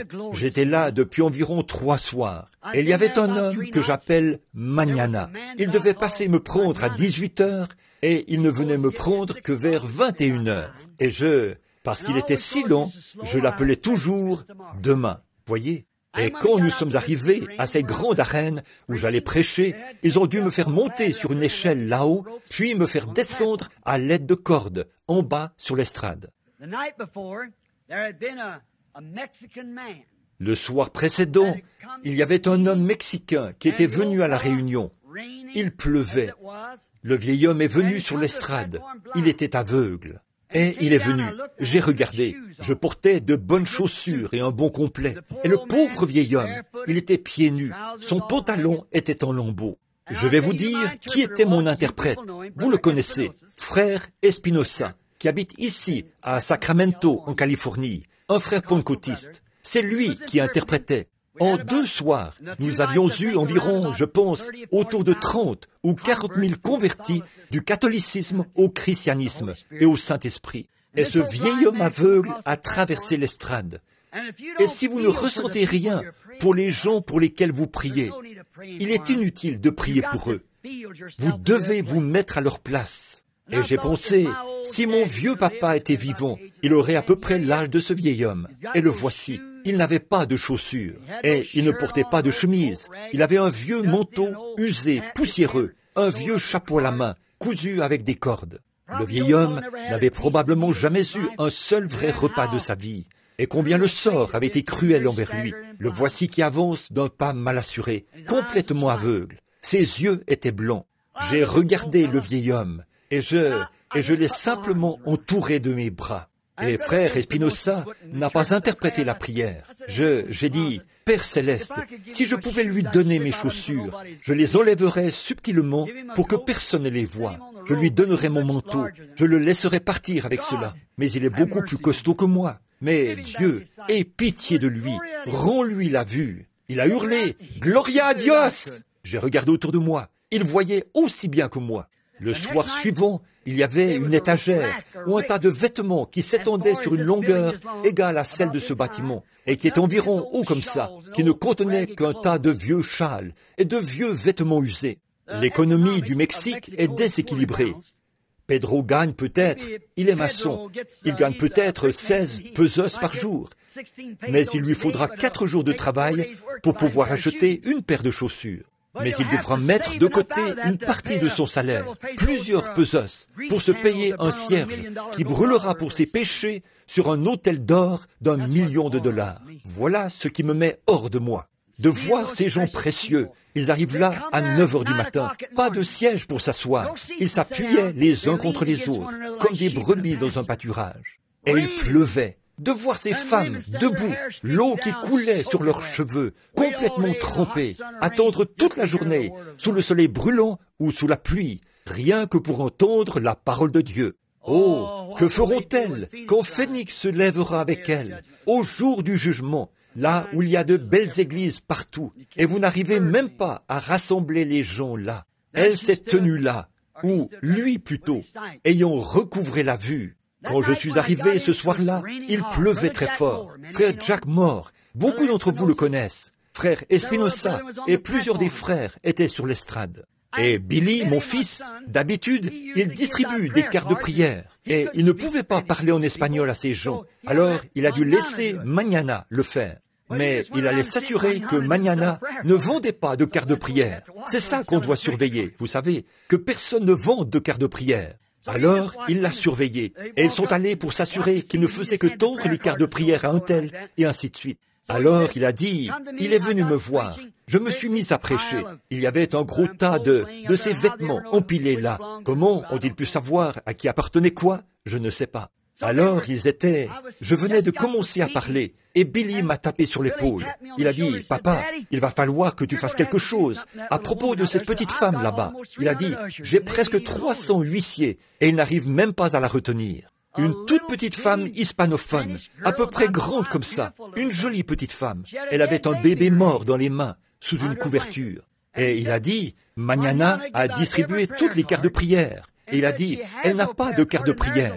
Et là, il y a la ligne de prière pour les gens là-bas. Elles sont restées debout durant les 2 dernières heures, en attendant que tu arrives.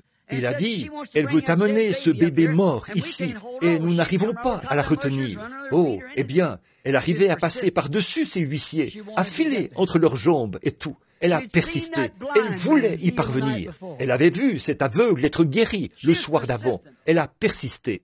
J'ai dit, frère Moore, elle ne sait pas qui je suis. Elle ne sait pas qui est qui. Va simplement là-bas et prie pour le bébé. Ça va régler le problème. Il a dit, d'accord, frère Branham. Donc Billy l'a pris par le bras, comme si c'était moi, et ils ont traversé l'estrade. Je me suis retourné. J'ai dit, je suis très heureux d'être ici ce soir. Et les réunions ne sont pas quelque chose de nouveau pour vous qui êtes ici à Phoenix. Là, devant moi, j'ai vu un petit bébé mexicain, sans dents, qui riait, dans une vision, juste là.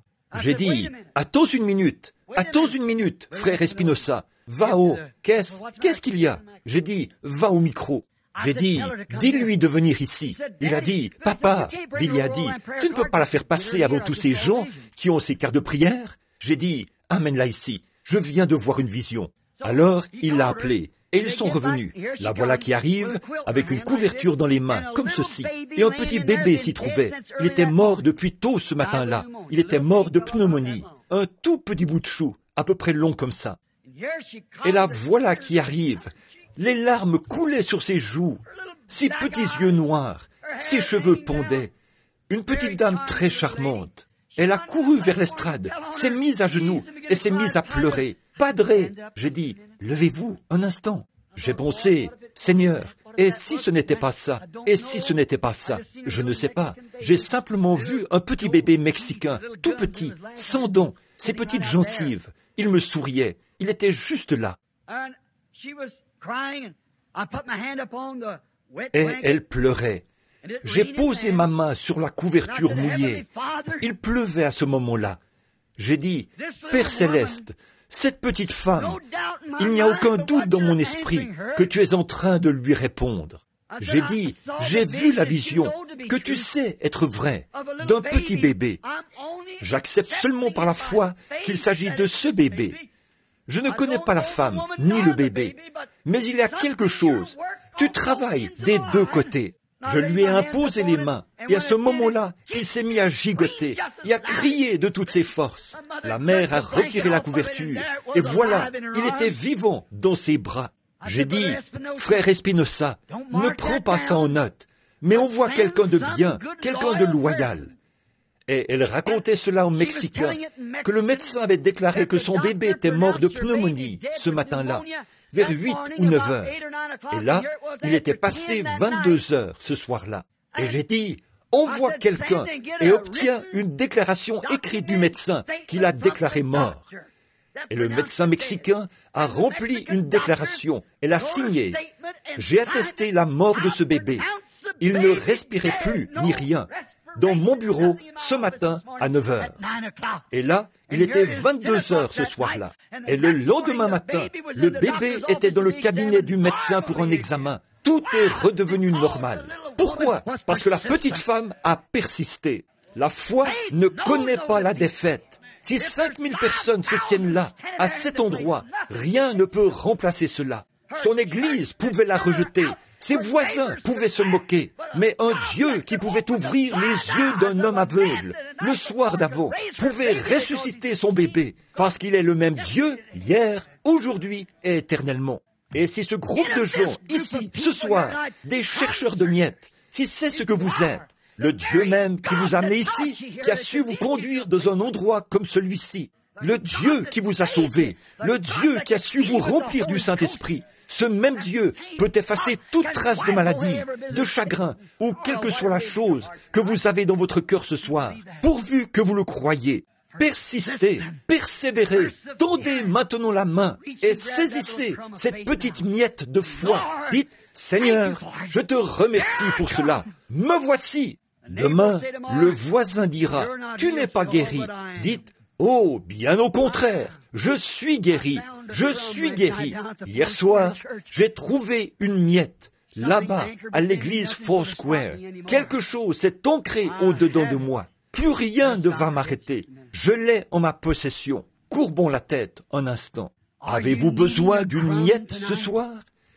Pourriez-vous accepter la miette et persister avec cela? La petite miette de foi qui est venue à une petite femme grecque des nations. Elle n'avait jamais vu un miracle de sa vie, une païenne idolâtre. Mais elle avait entendu dire que cela avait été accompli pour quelqu'un d'autre. Elle ne l'avait jamais vu, mais elle l'a cru. Et malgré toutes les déceptions qu'elle a eues, elle s'est fondée sur quelque chose dans son cœur qui lui disait que son enfant pouvait être guéri. Vous savez, quand elle est rentrée chez elle, elle a trouvé sa fille couchée sur un lit. La maladie l'avait quittée. Ce n'était pas seulement pour elle, mais pour sa fille qui n'était pas présente. Avez-vous besoin d'une miette ce soir? Si oui, voulez-vous simplement lever la main? Dites, Seigneur, juste une miette. C'est tout ce que je demande. Ô Père céleste, regarde ces gens des nations qui cherchent des miettes. Les temps n'ont pas encore changé, Seigneur. Ils ont entendu dire que tu guéris les malades. Ils ont entendu dire que tu remplis du Saint-Esprit. Tu donnes du repos à ceux qui sont fatigués. Ô Dieu, permets que ceux qui sont là ce soir, qui crient comme cette précieuse petite dame d'il y a bien longtemps, Seigneur, c'est vrai, nous ne sommes pas dignes de recevoir des bénédictions comme ton peuple, Israël, mais nous cherchons seulement à avoir une miette qui tombe de la table du Maître. Et ce soir, nous avons présenté la glorieuse nourriture avec laquelle tu as nourri ton Église. Et ce soir, nous avons non seulement des miettes, mais nous sommes invités à la table. Nous n'avons pas vraiment besoin de prendre les miettes, mais nous sommes heureux de les obtenir. Mais nous sommes invités à la table ce soir. Jésus a dressé sa table pour nourrir tous les saints de Dieu. Il invite ses élus à venir et manger. Permets ce soir, Père, que le besoin de chacun soit comblé. Et pendant que nous avons la tête inclinée et notre cœur dans l'humilité devant Dieu, je me demande combien de personnes dans ce bâtiment, ce soir, ne sont pas sauvées. Si Jésus venait et que le monde arrivait à sa fin ce soir, et vous êtes prêts à prendre la petite miette de foi qui a été placée dans votre cœur et approcher de la table ce soir et présenter votre petite miette de foi devant Dieu. Si vous voulez le faire, voudriez-vous vous lever et venir ici et nous laisser prier pour vous ici, à l'autel? Voudriez-vous venir sans tarder? Alors, avancez. Que Dieu vous bénisse, mon frère. Quelqu'un d'autre voudrait-il venir? Que le Seigneur soit avec vous, ma sœur. Venez ici. Y aurait-il quelqu'un d'autre ici qui voudrait une miette, qui voudrait venir à la table du Seigneur? Dites, Seigneur, je ne suis pas digne de venir. Je suis un chien. Je suis juste, je ne suis pas digne. Pas plus que cette femme ne l'était, mais je viens seulement pour une miette. Voudriez-vous venir, amis pécheurs? Venez. Il se pourrait que ce soit votre dernière occasion. Voyez-vous ce que devient le monde aujourd'hui? Les gens ne veulent plus venir. Vous pouvez difficilement les persuader. On dirait que l'évangile s'en va dans les champs de mission. Que Dieu vous bénisse, mon cher frère. Que Dieu vous bénisse. C'est merveilleux. Restez ici juste un instant. Quelqu'un d'autre, prenez la place à côté ici et dites, je prends position avec cet homme. Que le Seigneur te bénisse, fiston. Que Dieu vous bénisse. C'est vrai. Avancez-vous ici. Dites, je veux une miette, Seigneur. Une miette, c'est suffisant pour moi. Quelque chose a touché mon cœur. Maintenant, je m'avance. Que Dieu te bénisse, fiston. Que Dieu vous bénisse, mon frère. Tenez-vous juste ici. Quelqu'un d'autre sent une petite miette de foi dans son cœur qui l'inciterait à venir à la table maintenant. Voudriez-vous vous avancer aux côtés de ces 4 jeunes hommes qui sont ici, qui attendent? J'ai prêché au sujet d'une femme ce soir, et ce sont des hommes qui s'avancent. Qu'en est-il, ma sœur? Ne voulez-vous pas venir, vous aussi, pour la miette? Avez-vous ce petit peu de foi qui vous dit que vous avez tort? Vous dites, eh bien, je ne sais pas ce qu'est une miette, frère Branham. La miette, c'est ce qui est maintenant dans votre cœur, qui vous dit que vous avez tort, que vous devriez vous repentir. Venez, ne voulez-vous pas venir? Levez-vous et venez doucement, rapidement, à la fontaine remplie de sang. Ne voulez-vous pas vous avancer? J'ai tort, frère. Priez pour moi. Avancez-vous. Que Dieu vous bénisse, frère. Que Dieu vous bénisse. Quelqu'un d'autre? Je veux seulement une miette, Seigneur. Cette petite miette dans mon cœur. Je viens maintenant pour la présenter. Voulez-vous venir? Maintenant, y a-t-il quelqu'un ici qui est rétrograde, qui s'est éloigné, et vous aimeriez vous avancer? Voulez-vous venir maintenant? Ceux qui n'ont pas le Saint-Esprit. Vous n'avez pas reçu le Saint-Esprit. Oh, mon ami, si cette lumière était rendue si réelle pour vous au dernier jour, ne voulez-vous pas venir vous placer ici aussi? Il se pourrait que ce soit le moment où ce grand désir dans votre cœur, quelque chose qui vous dit, je crois que le Seigneur va me donner le baptême de l'Esprit ce soir. Je veux m'avancer, me tenir là. Avancez-vous à l'autel. Le ferez-vous? Levez-vous avec nous pour la prière. Vous qui ressentez une petite miette qui dit, j'ai besoin du Saint-Esprit. Si un homme peut faire tout le trajet de l'Ohio, venir jusqu'ici en avion à réaction, que Dieu vous bénisse, frère Grant. Un presbytérien peut prendre un vol de l'Ohio jusqu'ici en avion à réaction pour se tenir à l'autel. Qu'en est-il des gens de Phoenix? Que Dieu vous bénisse, ma sœur. Restez ici juste un instant. Ne voulez-vous pas venir? Des veines d'Emmanuel. Ne voulez-vous pas venir là où la source est ouverte ce soir, remplie des bonnes choses de Dieu? Je me demande, pendant que nous attendons un instant, il y a certainement plus de gens ici qui sont prêts à prendre des miettes. Il y en a certainement. Ne voulez-vous pas venir? Faites simplement ce que je vous demande, une fois. Soyez sincères dans votre cœur. Dites, je m'avance là. C'est le moment pour moi de venir. Je viens malgré tout.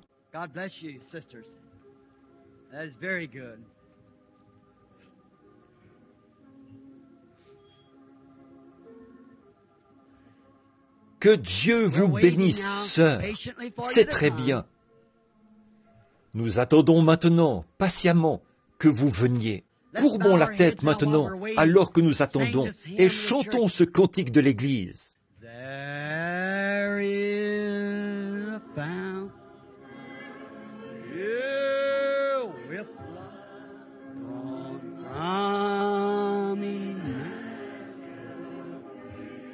Ne voulez-vous pas venir maintenant? Ne voulez-vous pas prendre votre miette et venir?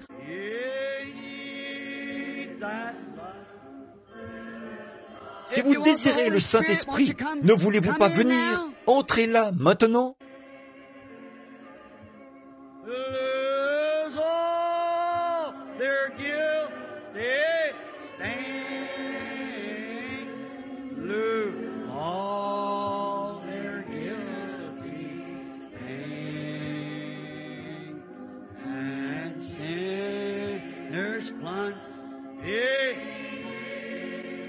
Venez, mon ami.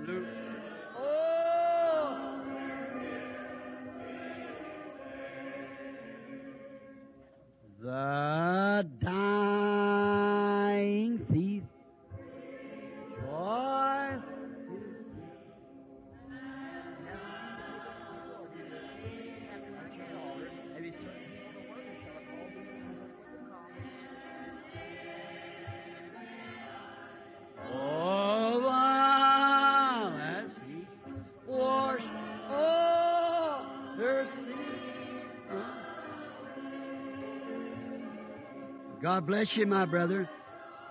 Que Dieu vous bénisse, mon frère. C'est comme ça qu'il faut faire. Je me demande si les ministres ici présents voudraient venir se tenir ici avec nous. Les ministres dans le bâtiment, venez vous tenir ici avec nous un instant. Des instructeurs qui s'intéressent aux âmes perdues.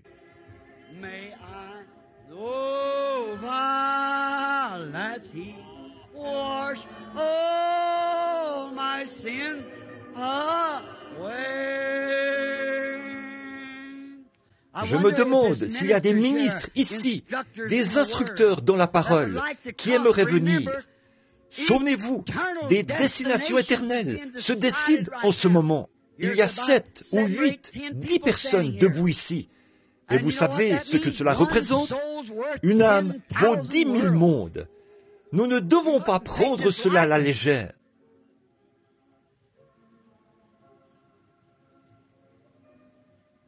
Maintenant, vous qui êtes malade et qui voulez qu'on prie la prière de la foi pour vous, voudriez-vous simplement vous lever là où vous êtes? Vous qui êtes malade et dans le besoin, c'est bien.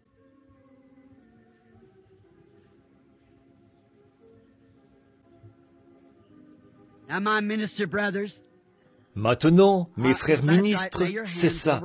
Imposez les mains à ces gens.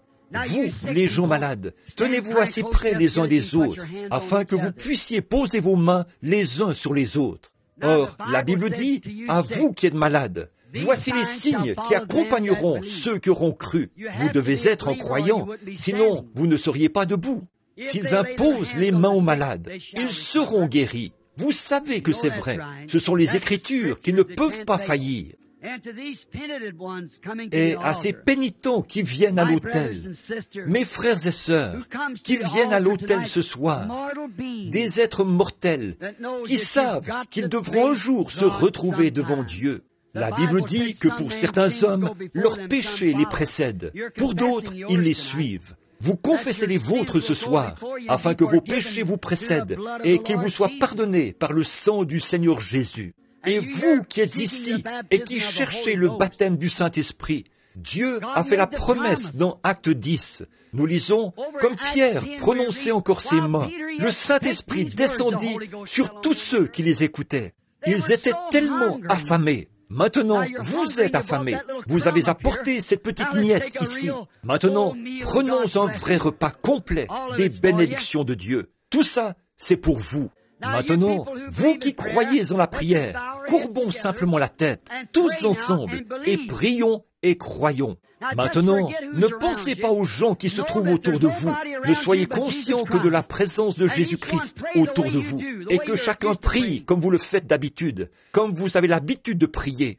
Et frères, imposez les mains à ces gens, et croyons maintenant que le Saint-Esprit va venir et accomplir ces choses que nous demandons. Notre Père Céleste, nous ne pensons pas que nous nous tenons ici en vain. Nous te remercions pour ces âmes. Nous savons que tu es ici maintenant pour les sauver. Je prie que tu l'accordes, Seigneur. Puisse leur foi regarder au-delà de l'ombre. Que ceux qui cherchent le Saint-Esprit, ceux sur qui des croyants ont posé leurs mains, les malades et les affligés, puisse la puissance de Dieu entrer dans ce bâtiment, aller partout dans les allées et à travers ces gens, et sauve chaque pécheur, remplit chaque croyant du Saint-Esprit et guérit chaque personne malade. Accorde ces choses, Seigneur. Je crois que tu es ici et que tu es le même hier, aujourd'hui et éternellement. Tes promesses ne peuvent pas faillir. Nous croyons que tu as mandaté ton Église. Ils sont allés dans la ville de Jérusalem. Ils sont allés dans la chambre haute. Et là, ils louaient et bénissaient Dieu continuellement. Et tout à coup, il vint du ciel un bruit comme celui d'un vent impétueux. Et il remplit toute la maison où ils étaient rassemblés. Tu es le même et tu es capable de faire la même chose. Que la puissance qui est descendue au jour de la Pentecôte bâtisse ce groupe de personnes ce soir dans la puissance de la résurrection de Jésus-Christ. Cette prière, je la fais au nom de Jésus, pour ces gens, pour la gloire de Dieu. Levez vos mains maintenant. La prière de la foi a été offerte. La prière de la foi du pardon. Levez les mains et dites, loué soit le Seigneur. Commencez simplement à le louer et à le bénir. Confessez simplement vos péchés. Croyez de tout votre cœur. Levez les mains vers Dieu et dites, merci Seigneur Jésus. Je crois en cet instant même que tu me donnes l'Esprit du Seigneur, que tu m'as baptisé du Saint-Esprit et que tu me donnes les bénédictions. Très bien, sœur, venez.